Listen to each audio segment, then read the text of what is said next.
right, let's start the timer and go. Let's see what Echo's up to.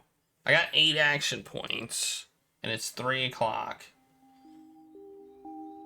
See if I asked him about the glasses. I didn't. I found a pair of glasses in Hetty's room. Why would she have them? See, that used the point. He pauses a little tense and scoffs. Why would I know? You've known her the longest, haven't you? Has Hetty ever worn glasses? That's a good point. That's a valid point. No, never seen it. Does she have any problems with her vision? No, that's ridiculous. I'm surprised by the intensity of his denial. Have you considered maybe they were just someone else's? Then why would they be in her room? Maybe someone left them in her room and she intended to return them later. Maybe she got them as a present for someone else. Hell if I know.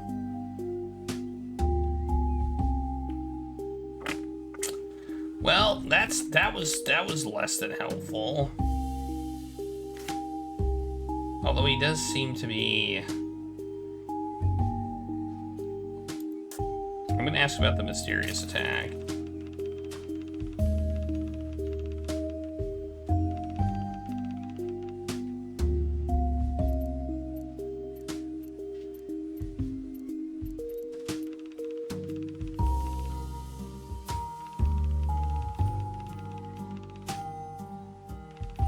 Wait. Oh, this is too precious. I don't even know where to begin. I think this is the first time I heard this almost gleeful tone from him. Well, that's nice. You, a detective hired to solve the case, was hit by someone else, and now you yourself are the victim of another case that you can't solve. Yet, that I can't solve it yet. Right. Oh, this is so entertaining. It's almost painful because it's far more ironic than anything else I could have come up with. Well, I'm glad you are enjoying the situation at least. Oh yes, this is quite enjoyable. I wonder what Moses will think when he realizes he's hired an amnesic detective who can't even defend himself from robbers. I had no idea. I have no idea what Moses will think, actually, and it might not be good, but I can't show any sign of weakness. Well, whatever. Are you done? I prefer that for this to be kept private, of course, but tell whoever you want. I'm here to solve a case, not to protect my ego. Why did you tell me this? God knows, maybe I wanted to cheer you up. It certainly worked. We both stayed quiet for a few moments. If you were here before today, I hadn't seen anyone like you around. So take what you will from that. I think that was a peace offering of sorts. I'll keep that in mind. See, we offered something to him, and now he actually talked to us in a less jerk-ass tone. Oh, we got a new thing on Obsidian's escape. Okay, I think we need... I know who we want to talk to about this stuff, but she has not been available. Oh, contradict? We can contradict him on something. Jeez, what could we contradict him on? The glasses, maybe? I feel like the glasses, maybe. I just noticed we had a contradict icon. Oof.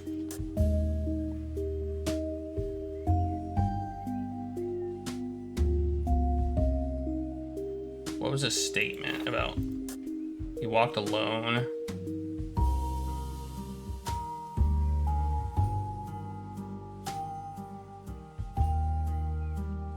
He went to the stable back room to find Elise to close down. On his way there, he saw... Is this contradicted by the escape?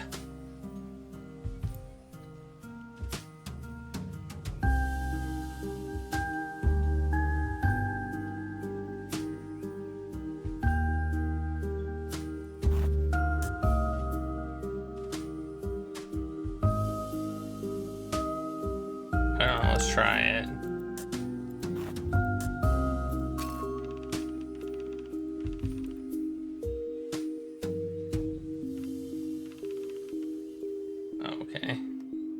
that's not it then.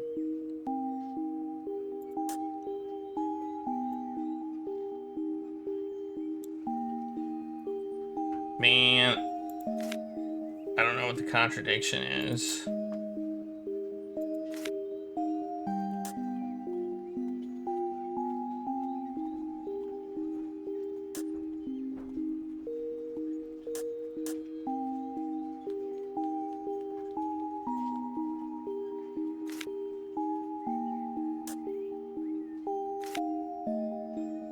I didn't even notice one until now.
It might be Rolf's statement and his statement.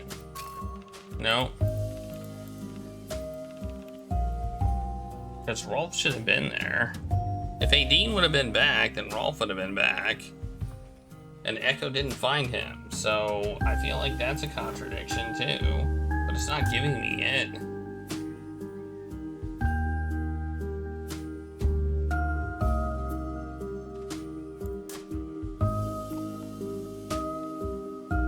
Oh, he said he immediately left to look for the horse. Oh, never mind. So I guess he wouldn't have been there.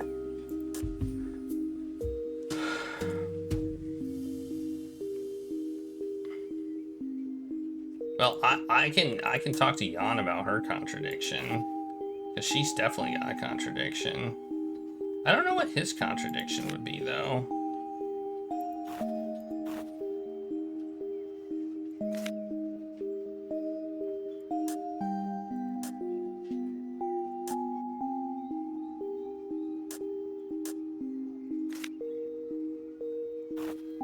Well, we'll figure. We'll go some. I guess we'll go somewhere else.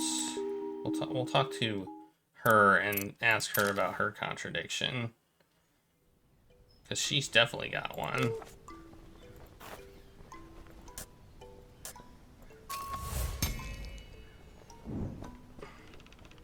She told me she was with Aideen on Monday in her train car, but I already found out that Aideen wasn't home.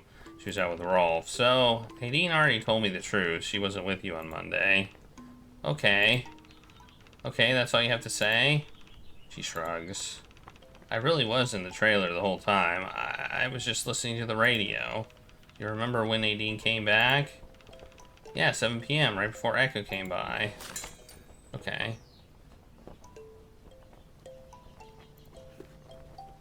Well, there we go. We updated her statement. That's good.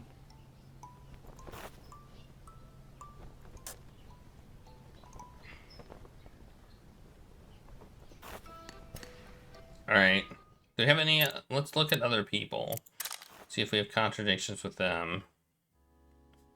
No.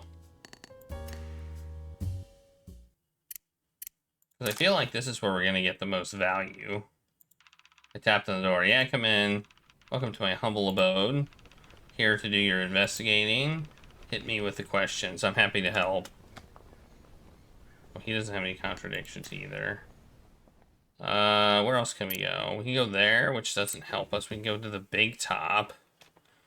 The C.A. Dean. What is Echo's contradiction?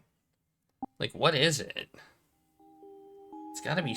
What is it?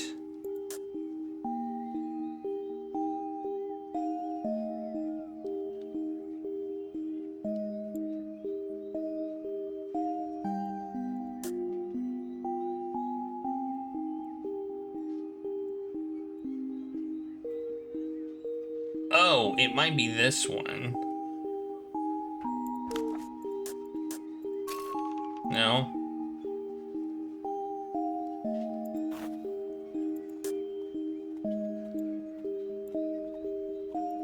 I mean, is it the fact that it wasn't Chip?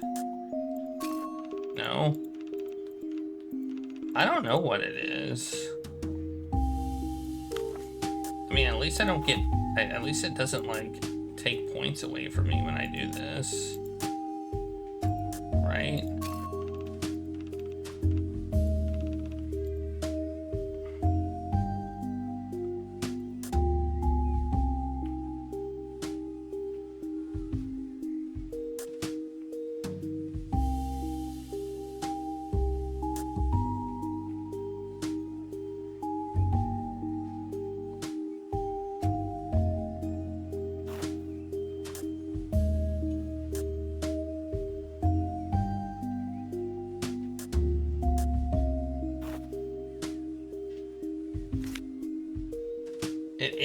It is kind of Phoenix Wright-esque, I guess. Except there's no, like, legal courtroom. It's more like an investigative game. Maybe it's this. Maybe it's the hat. I don't know.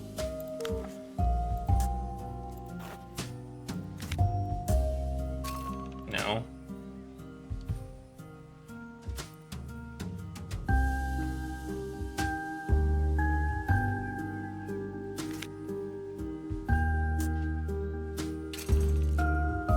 Objection!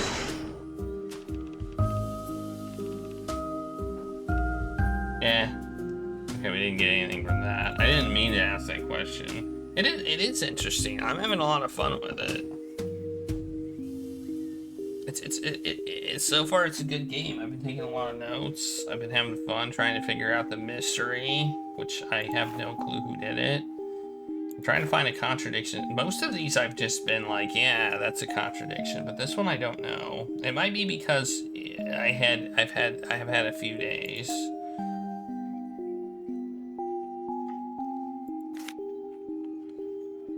I don't know what it would be though.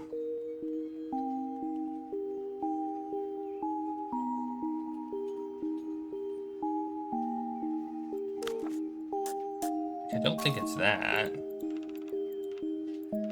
But I thought maybe she was wearing glasses in it or something, but that doesn't make sense. She's not wearing glasses in this, is she? No, I don't think so. Dude, I have no idea what the contradiction is.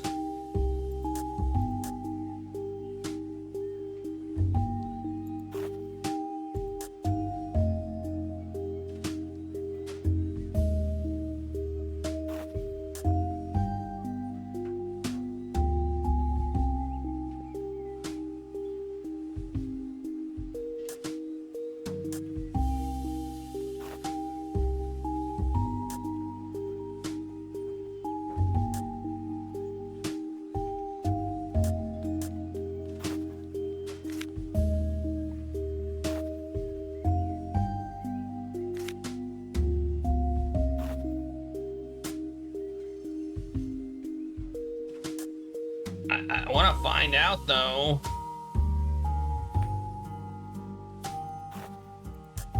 He said he was walking alone on Monday night, and when he found Hattie's body at 7 p.m., he went to the stable back room to find Elise to close down the crime scene. On his way there, he saw Chip walking to the train cars wearing his gaudy cowboy hat. Afterwards, he went to inform Dean, who was in her trailer.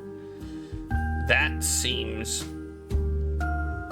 I mean, I feel like there is a contradiction here, but he should have seen Rolf as well, but he didn't, which I feel is weird. But we've tried all of those. We've tried this, and we've tried the escape, but that doesn't work.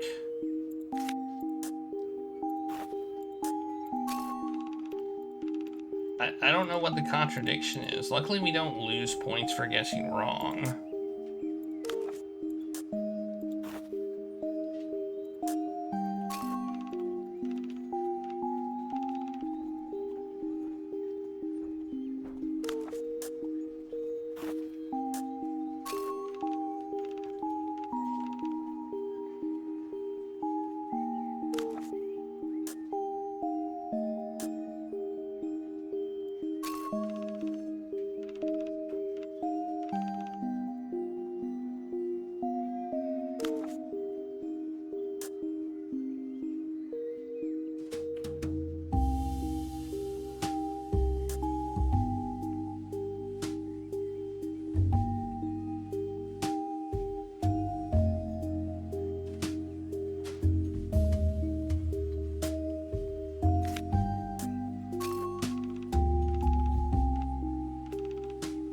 contradiction thing before I ask about the glasses?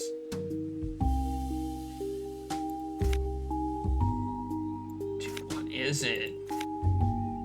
What contradicts? I don't know of anything that contradicts that I haven't already tried.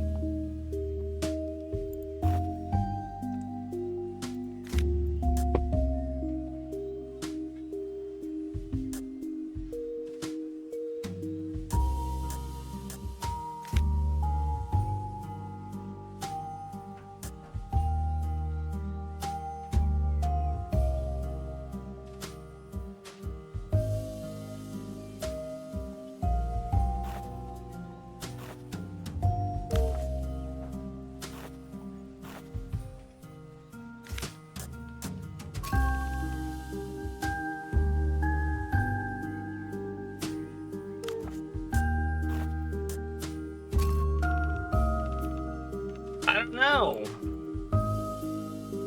I'm just gonna keep trying them, I guess. That wouldn't make sense. But the only things that have changed are the statements that I got from Aideen and Rolf, and I got Obsidian's escape as well.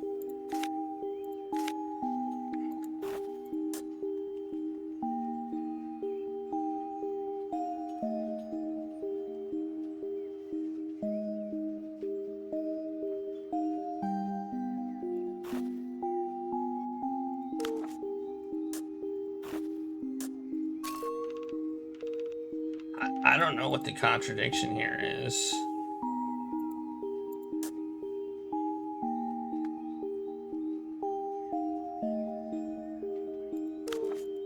Like, this doesn't make sense. Well, I don't know.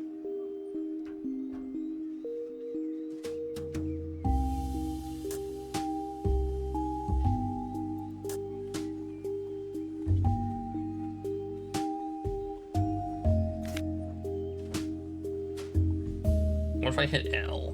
Oh. I get this. Does anybody know what the contradiction would be? There's no statement about the glasses either, so I don't think it has anything to do with the glasses. I tried all of his against, I think, all the statements, so it's not his statement.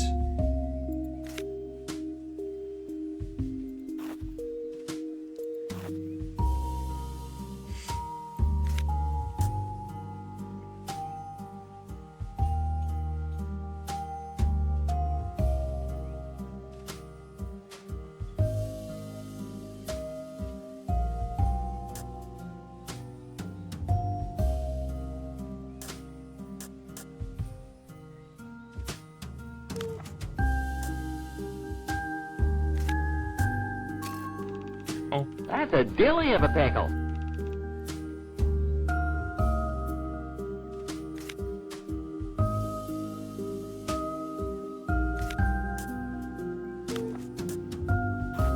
I mean, I don't know. Beats the hell out of me.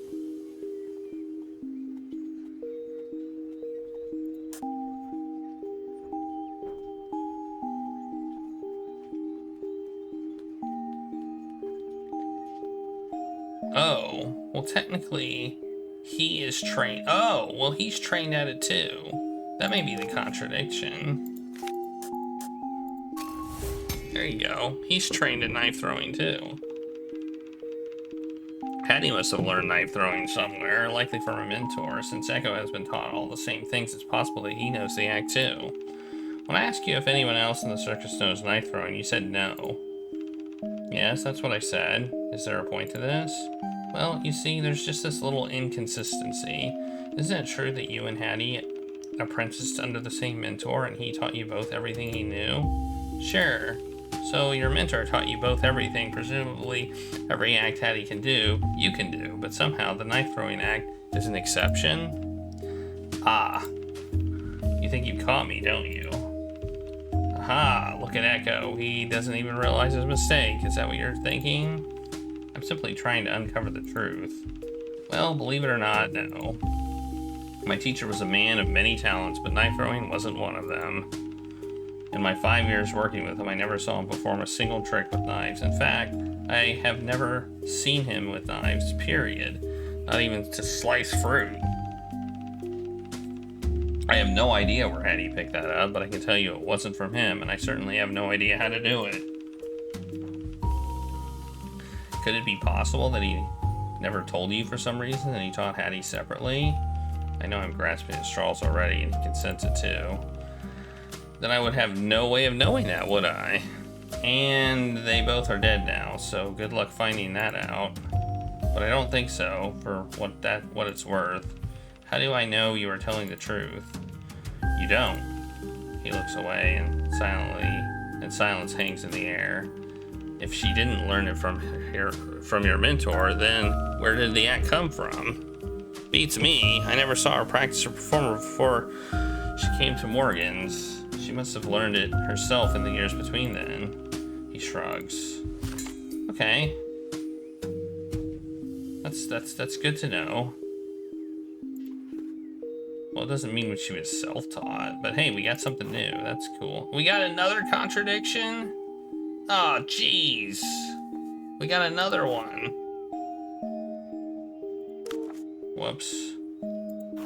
And here I thought it was a genius.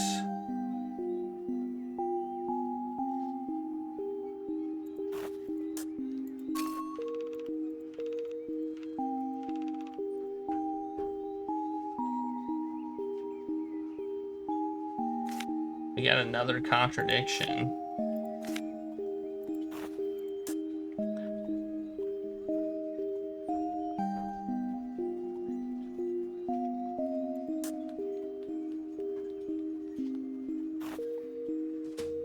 Yeah, ruling things out is progress. That is true. I'm not going to disagree with that. But there's another one here. What could it be?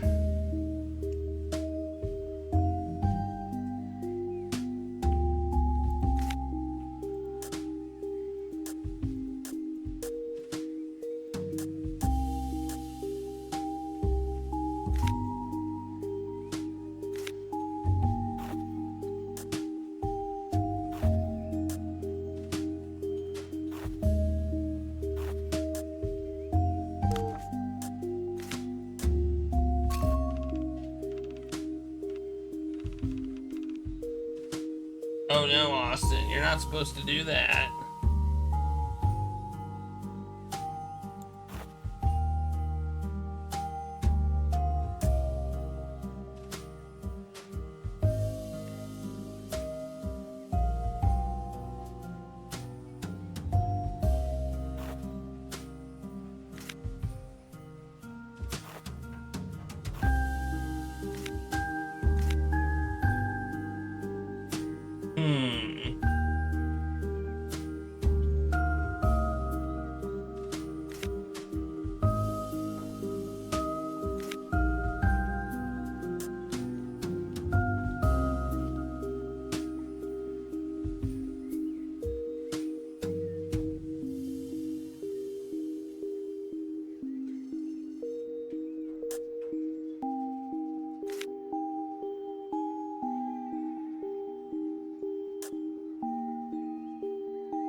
No, that's not it. I thought it might be that she obviously performed it before because she had run awards for it, but that doesn't seem to be the case.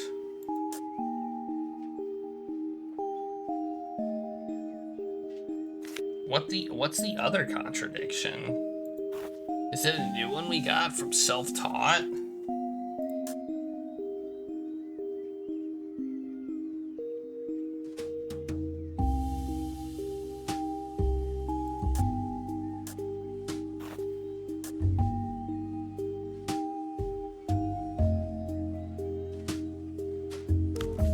I guess we can try it. Or did I already do that? No.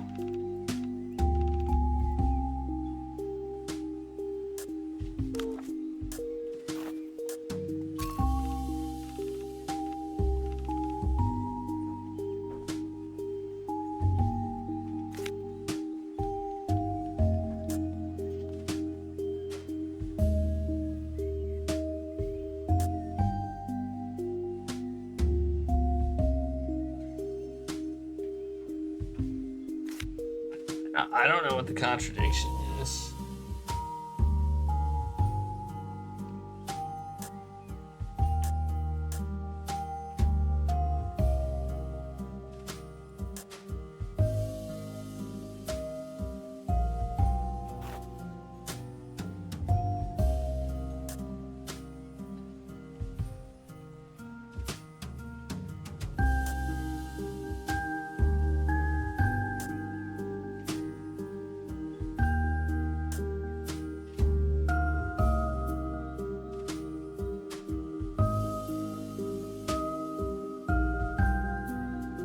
I feel like the Hattie was never seen performing or practicing knife throwing before she came to the circus.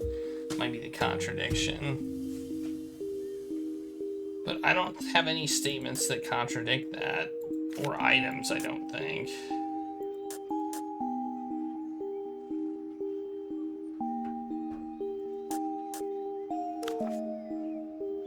It feels like the contradiction there. No.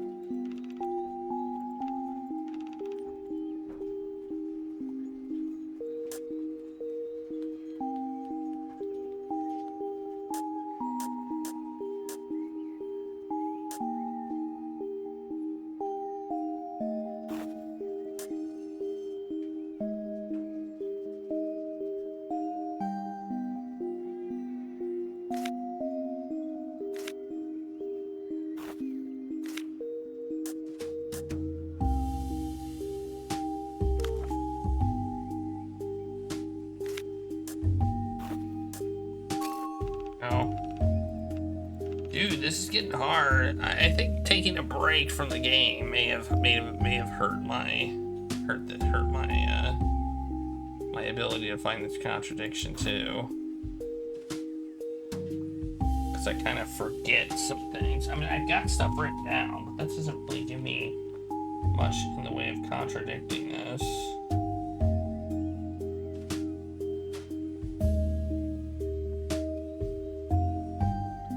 Anything that mentions knife throwing? I don't think anything does. That's the problem.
It. Thought it might be that he was in the rain and he didn't mention it. He didn't mention anything about rain, and it was raining when he was outside, which kind of doesn't make a whole lot of sense. He said he was walking alone on Monday night and it was raining. So he was walking in the rain, which seems suspicious to me also.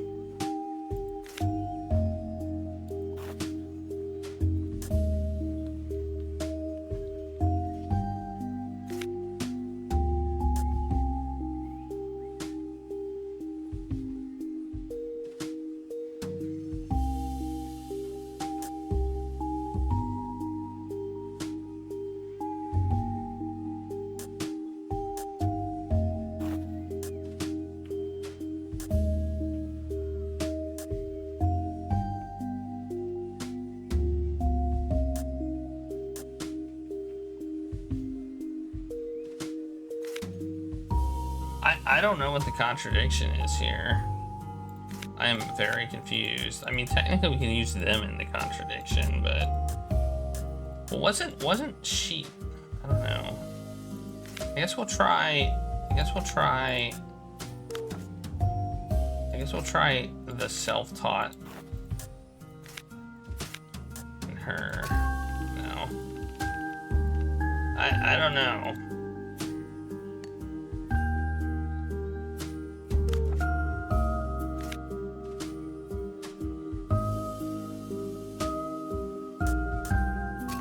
Doing that just for no real reason.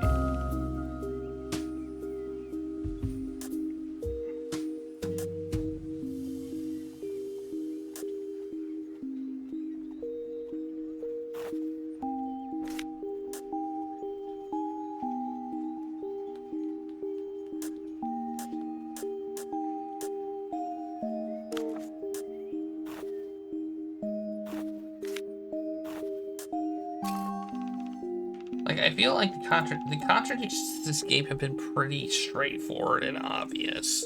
That's the thing. No, it doesn't. I tried the flyer already.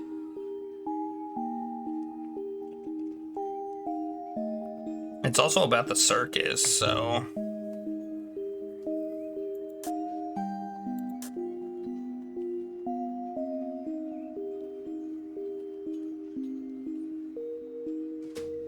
I haven't seen anything else that mentions knife throwing.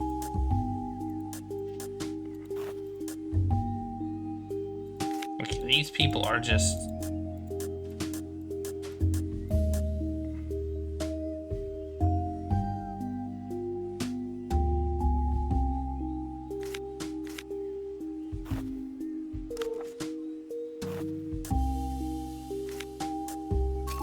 I mean, I don't think that's it either.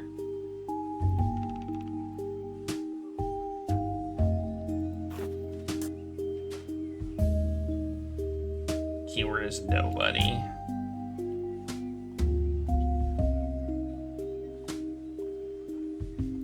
Like, it's gotta be a contradiction with his statements as well. Like, obviously, I can't contradict stuff that he doesn't know about.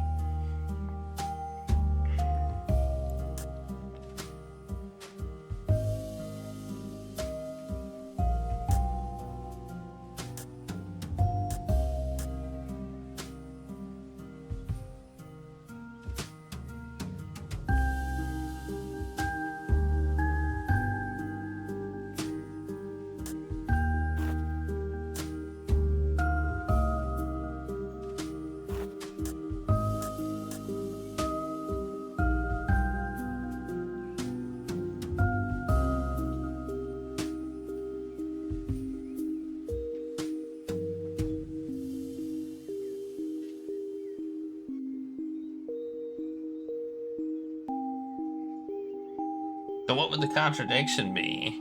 Who and what and what? Like, what statement, what statement and or thing? That's the question. Aideen, she's the fire person / the assistant.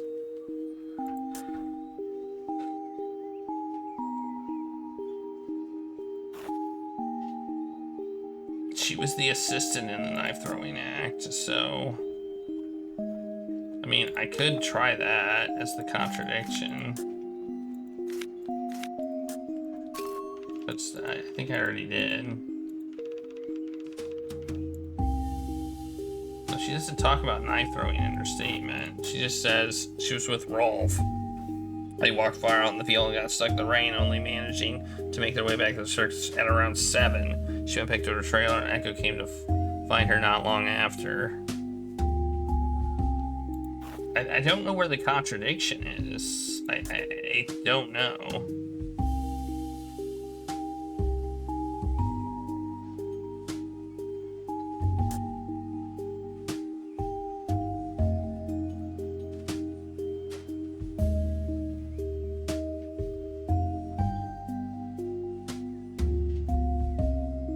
Well, I wouldn't think this little contradiction thing would be here if there wasn't an active one that I could do. I mean, I will ask her, but I'm trying to figure out what this contradiction is so we can move on. I just don't know what it is.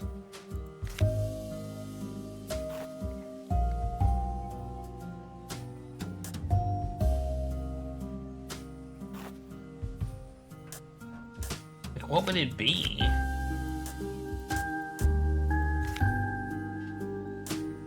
I guess I'll just try and brute force it.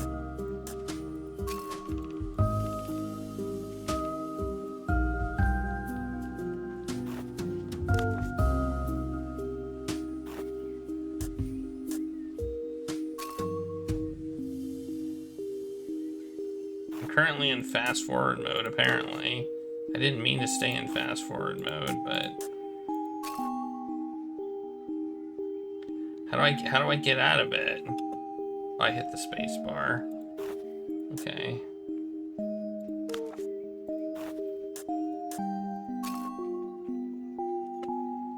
Or not.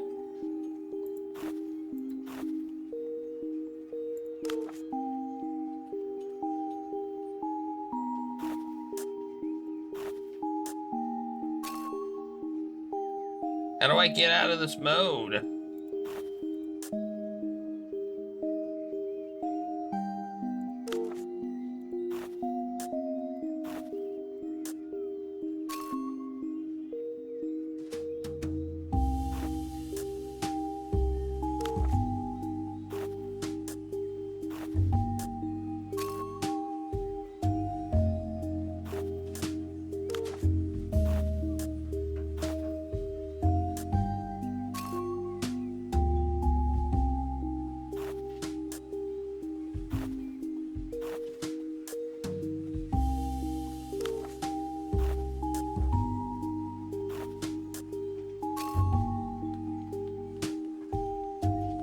Broke it.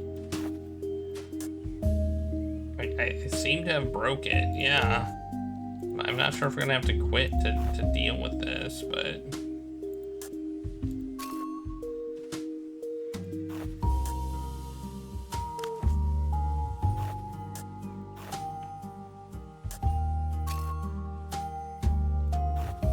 like, I don't know.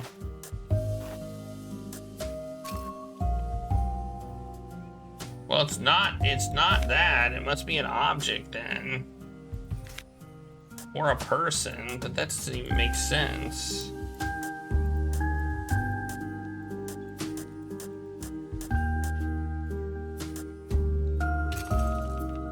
Whoops, I didn't mean to ask that question.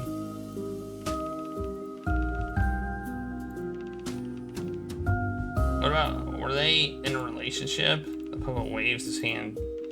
That's their business. How would I know? I'm not their father. Well, I didn't mean to do that. But hey, it didn't fast forward, so maybe it's fast forwarding because it was the same dialogue. Okay.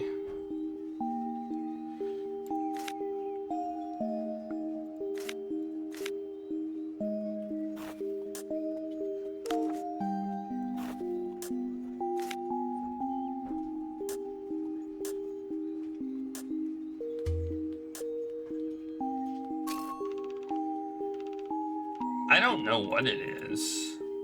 I don't know what the contradiction is. But it says we have one, so...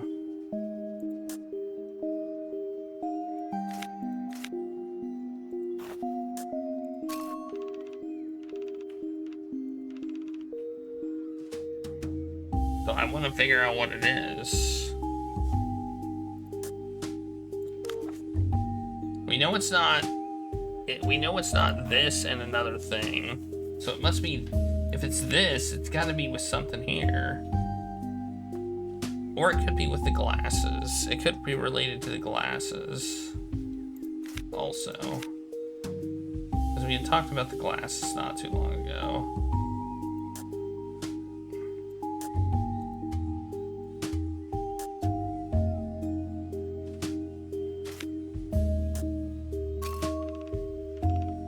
Dude, I have no idea. Alright, I'm gonna leave here, I think.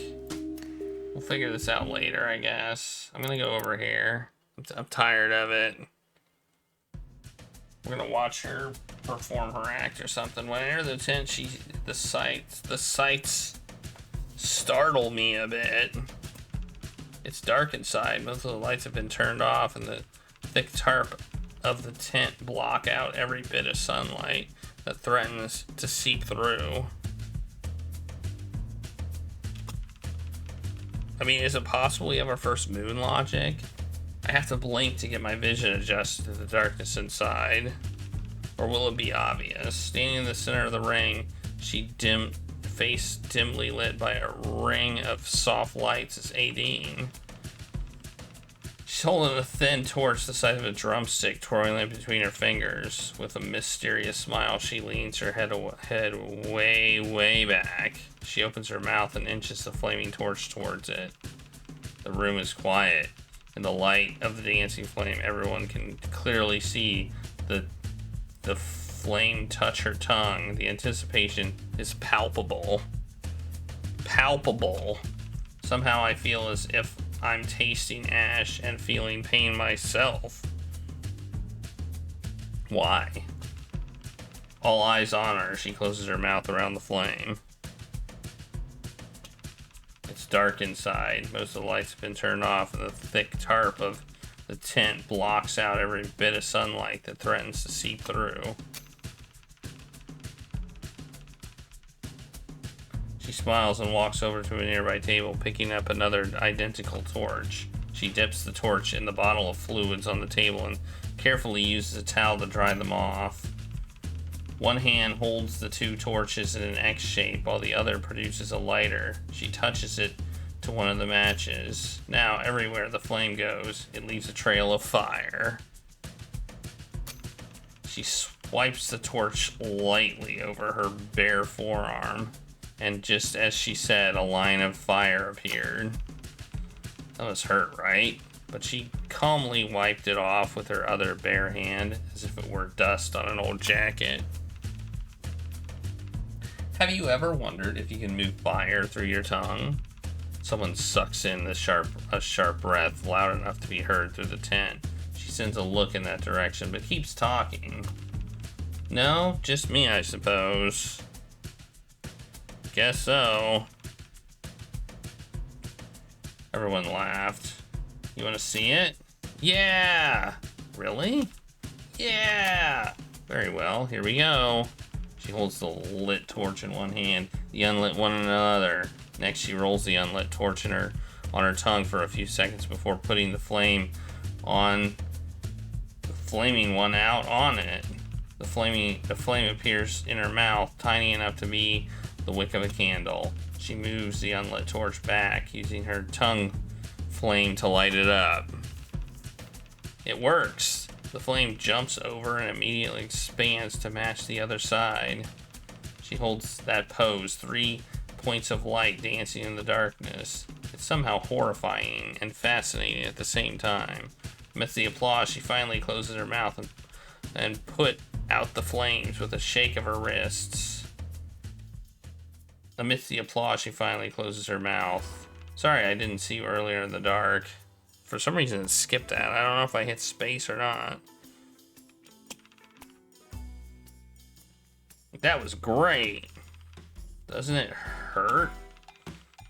Probably shouldn't have. I probably shouldn't have feel proud of making a 12-year-old laugh, but I do. You can't imagine what trying to eat a meal like that.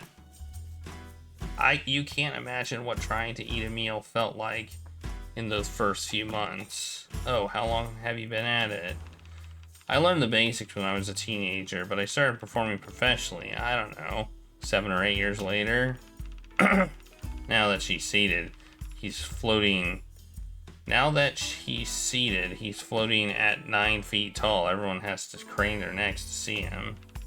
Ha, trying to guess my age. I was when I first started performing. I'll leave you to do the math.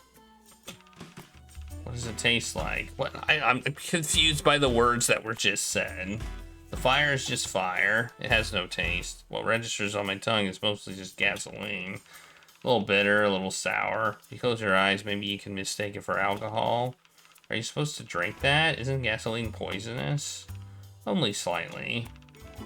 In all seriousness, no, you should not drink it. I used to do another trick called fire breathing. Basically, you hold a mouthful of fuel and blow it into the open air. It makes you look like a dragon. You were not supposed to swallow any of it, but sometimes I couldn't help if some of it went into my stomach. It gave me cramps like you wouldn't believe, and sometimes it felt like the fire had made its way to my heart, burning all of my blood as it pumped. Well, that's no good. I had to drink 2 liters of milk every day. Apparently, it soaked up the gas. That sounds horrifying. You stopped, right? I stopped, but not for that reason. I stopped because another performer I knew was doing the same trick in the park one day, and a gust of wind came out of nowhere. The fuel he spat out went straight back into his face. Oh God. He didn't die, but he ended up with burn scars all over his face and neck. Call it vanity, but I stopped after that. Well, I'm glad you did. Me too. Besides, can't do it in a circus tent anyway. Too much of a fire hazard. I don't want to make it sound all bad and terrifying. Honestly, those aren't even the worst parts. I think that only succeeded in making me more terrified. You don't want to make it sound terrifying, but those aren't the worst parts. You will never guess what the worst part is. What? The burping. Oh God, the burping. I'd be in the middle of a nice candlelit dinner date and all of a sudden burping gasoline. Can you imagine? Talk about breathing fire like a dragon. I sounded like one too. We look at each other and laugh. You're right. I would never have guessed that in a million years. After the laughter subsided, she was a little quiet. I mean, an old lover of mine used to complain I tasted like fuel all the time. Oh, I know who you're talking about. You know what I said? What did you say? I said, that just means my kisses are fiery. That should be funny, but something about the way she said it, a little quiet and melancholic, makes me hesitate to respond. She seems to realize that too, and hastily switches topics. Anyway, it's more fun than you think, and the coolest party trick ever. But probably not something you should do every day for the rest of your life. One day, probably not long, I will have to figure something else out. Especially now that I have someone I need to take care of. Oh, she's talking about Jan, I think. Does she mean Jan? I see. I want to see her grow up, and I can't do that if I have too much gasoline in my blood and ash in my lungs, that's true. Still, I'll be sad to let this go. We sacrifice some things for things we love more. Yes, that's right. Anyway, sorry I've been such a downer. The performance was still fun, right? Did you need me for anything else? I do, yes. I have some questions. I have a contradiction. What was I going to contradict her about? I feel like I was going to contradict her about something.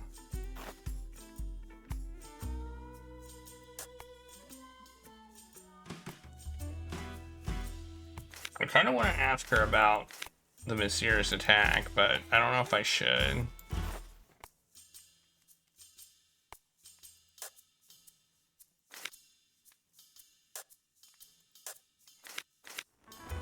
I asked her about the glasses, didn't I? Yeah, I did. Yeah, I kind of do want to ask about the self-taught thing. It does. Do you have any idea where Hattie learned her knife throwing act from?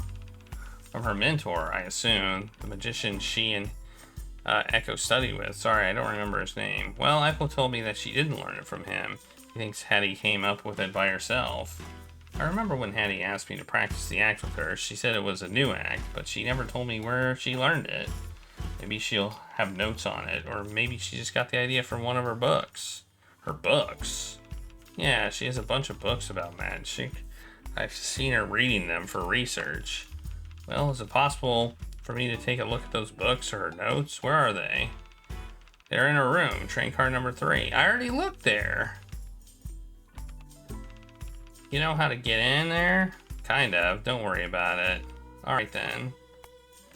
What? Did I miss? I was very thorough in there. Maybe this is just new info. We got some we got a contradiction. Ah, my hat fell off. We got a contradiction too, but I don't know what it is.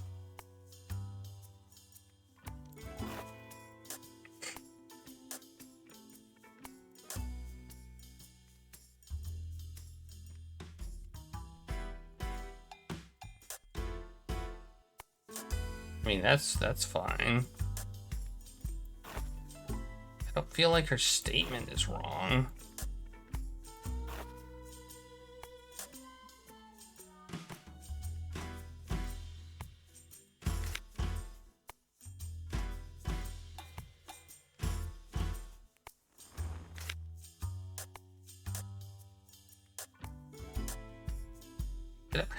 I don't want to go there and not. She said I should look for some books. I think this is important. I think this is important. I'm gonna do this because I think it's important. There are books right here.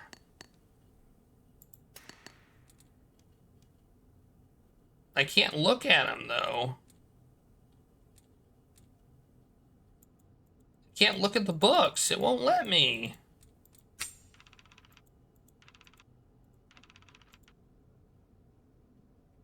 Nothing even mentions a knife. Disappointed, I take a second look at what's on the table. That's when I notice a small shelf with a drawer on the left side. It's not locked. I slide over the drawer open. Laying inside the drawer are some personal letters and a pair of glasses. The lenses are thick and curved. Well, okay. Well, that didn't give me anything. It got me nothing. I already did this. Ah. I wasted an action point.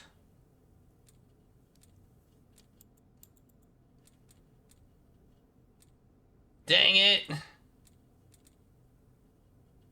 Suck. I did things out of order, I guess. I thought they were talking about these books. Oh. Damn it. Now I'm mad. Well, I can only deal with one contradiction, I guess, so we'll go with her. I know they should, but I mean, I think I checked out the whole desk, so what's her contradiction?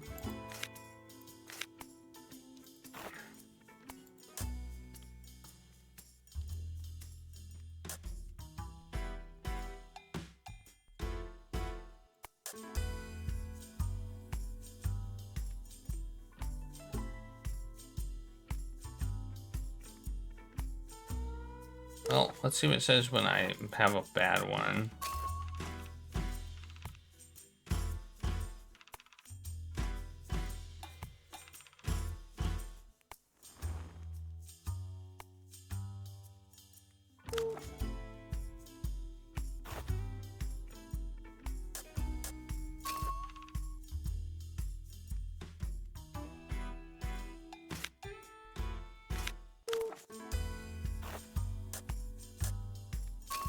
I don't think that's a contradiction either.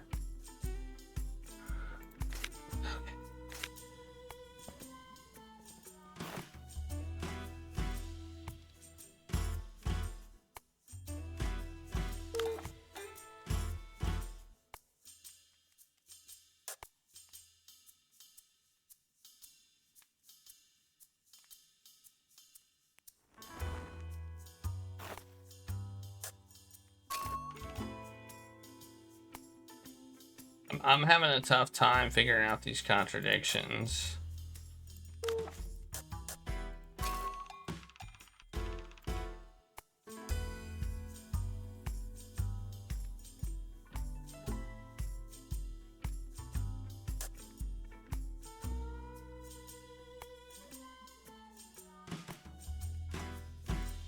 Wait. When did she give the hat back?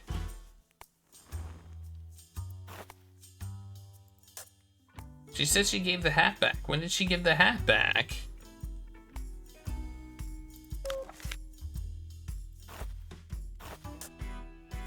That may be the contradiction.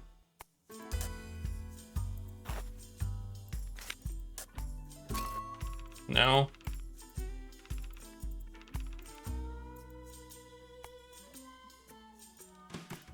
Didn't she say she gave the hat back? Or did she say she borrowed it on Monday? I don't remember.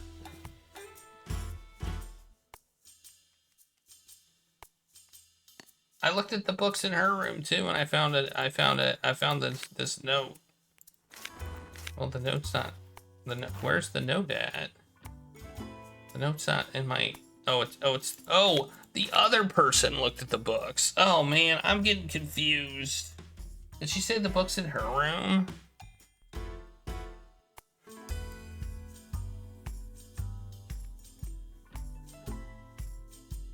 She said train car number 3.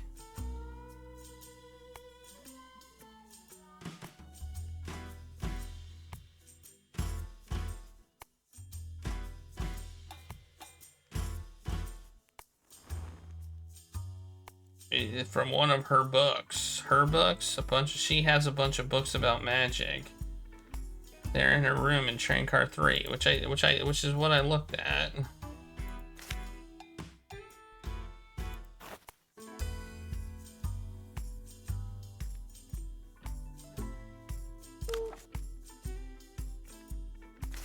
Dude, I don't know what the contradiction here is either.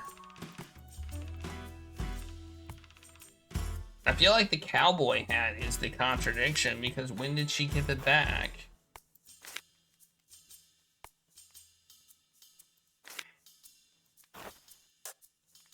Because Chip had it. You know?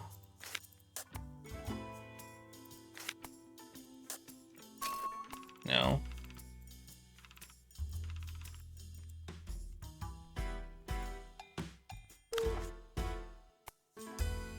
Dude, I don't know.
I don't know where these contradictions are. Is it because I took 2 days off from playing this game that I don't know what the contradictions are? Or are these like moon logic contradictions? Like, I feel like these might be we might have stumbled upon the moon logic territory.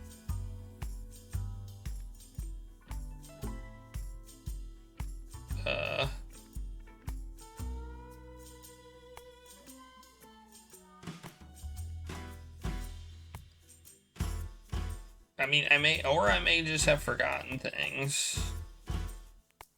See if I can maybe find.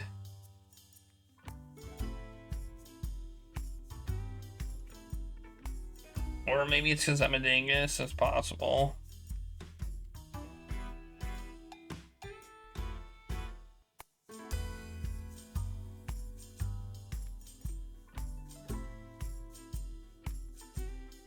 Oh! Wait. Wait a second, what?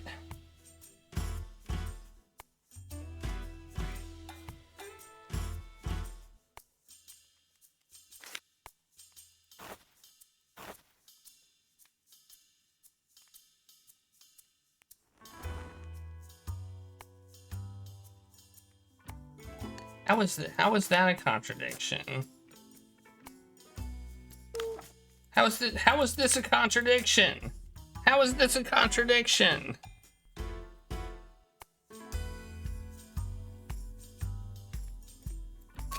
How is that a contradiction?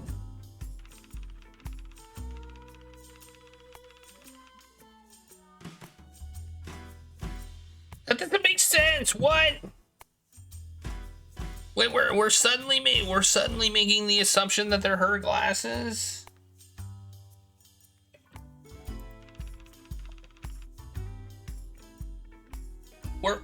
What? Okay, we're making the. I guess if we go on the assumption that these are her glasses, then yeah. She's not looking at me. She flicks her wrist idly, watching Ash flashing the tip of her cigarette. When I found them in her room, I thought they couldn't be hers. Well, their explanation makes sense. Maybe they're yours. But you said it yourself. No one else wears glasses to the circus besides Moses.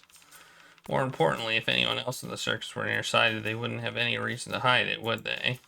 The others are having problems with their vision. They can just wear the glasses. The only reason Hattie doesn't is because it would destroy the illusion of the trick. How can she throw knives from 30 feet away when, going off the thickness of these glasses, she wouldn't even be able to tell a bird apart from a squirrel at that distance? Staying almost entirely silent throughout my whole speech, the woman in front of me lets out a violent, like her mind is somewhat far away. But I know better. And there they were, just sitting in the drawer. You must have known about them, but I'm guessing even you didn't anticipate a certain sneaky lockpick to assist me. That gets a surprise reaction. She genuinely didn't know. How did you get her to do that? She promised me I happen to have this amazing piece of lemon pie. I happen to have this amazing piece of lemon pie on me. Of course she did. And apparently she specifically promised she wouldn't do it again to steal. Now technically I stole the glasses, but she didn't take anything. You two. She sounds like she's trying not to laugh. Well, that's one thing we reprobate detectives and honorable thieves have in common. A healthy appreciation for technicalities and loopholes. Don't call her that. Not everyone. Not even an honorable one? She's an acrobat now, a very good one. Fine, an ex-thief who makes a great acrobat and incidentally has been immensely helpful to said detective in this case. Anyway, the point is, we both know, I now know, that you've known all this, I now know what you've known all this time, and you know now that I know she wasn't actually aiming and throwing those knives. So what is it? Some sort of trick? A mechanism? Someone else was doing it for her? No, it was her. I noticed you did not refute the two previous questions. She shrugs. Something nags in the back of my mind. It was magic. Jan, when I asked her about whether she's worried for her sister doing the knife throwing act, she said something interesting. Jan told me you told her that the knife throwing act was, quote, perfectly safe. At the time, I paid it no mind, chalking it up to the comforting words of a big sister who didn't want a young girl to worry. But in the retrospect, if that phrase is telling, how can throwing knives be without risk if the knives are not being thrown? A trick or a mechanism? If she couldn't aim, is it some sort of magnet at the back that makes the knife hit certain points? No, there's no magnet that strong. I keep watching her face to gauge her reactions, although it's clear that my answer is wrong. Something in her face shifts when I mention the back of the board.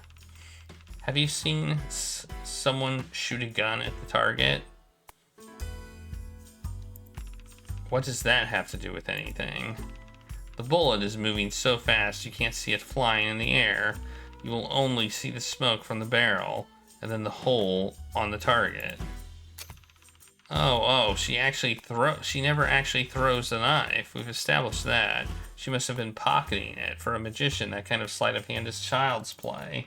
So that's the bullet leaving the barrel. And then for hitting the target, there could be some sort of mechanism at the back of the board that makes it look like a knife hit hard. A latch, a spring, some elastic that makes an identical knife pop out from the back. Right, the mechanism must require somebody to operate it. Was it you? Mr. Jones, I'm flattered, but I'm afraid you overestimate how much I can do when I'm tied to a board. Then it must be the mechanic. Elise, am I right? You'll have to ask her. I haven't been able to find her the whole damn time I've been here. It's not a no. I just hit the bullseye. Have I guessed anything wrong so far? You've been very thorough, Detective Jones. It's a brilliant trick, really, a magic trick that disguises itself as a game of skill. 2 knives, 2 operators, always one in the light and one in the shadows. Okay. She never actually threw knives, so she doesn't know how to throw knives. That explains a lot. I mean, I feel weird about that contradiction because we had a quest to find out who the glasses belong to. And then we just make a leap that they're hers. So it felt weird in the context of the game. I kind of agree with the contradiction, and I kind of agree that they were likely hers. But it felt really weird that that was the contradiction. So, yeah.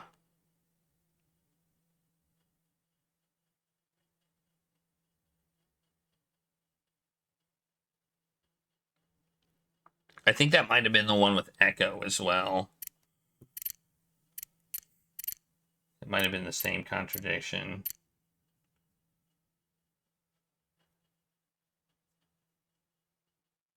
Yeah, I guess so. And the problem was this thing. This thing is what this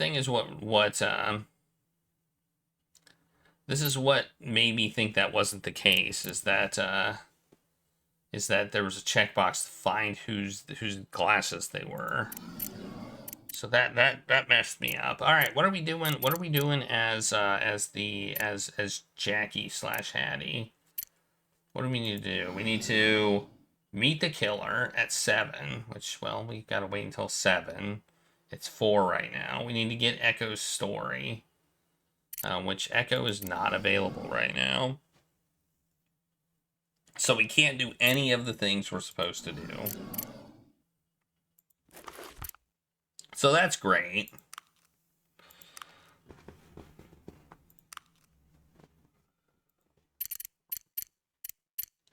So I guess we'll just go various places and see if there's any contradictions. I think that's where we're gonna go. We're just gonna see if there's any contradictions with anybody.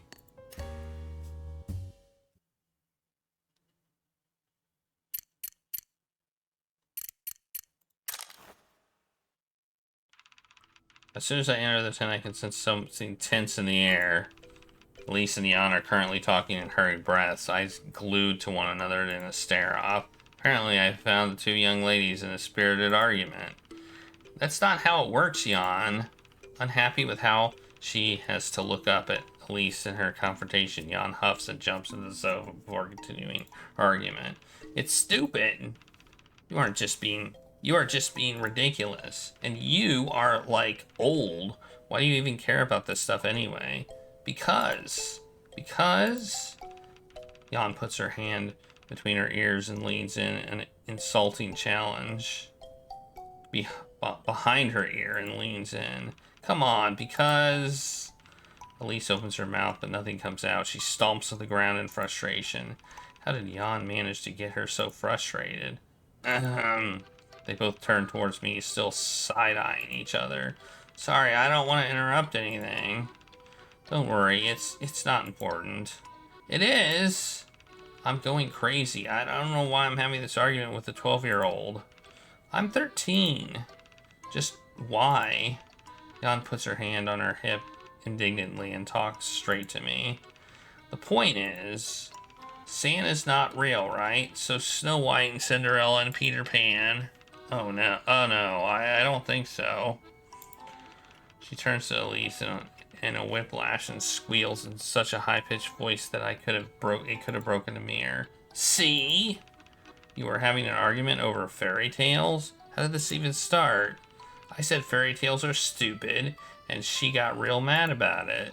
I'm not mad. She sounds ever so convincing, speaking through clenched teeth and flushed cheeks. And I didn't even say they are real. I know they aren't. Ha! But you know what? I'm gonna. From the anger or the panic, she sounds a little out of breath, even though she hasn't moved at all from where she was standing.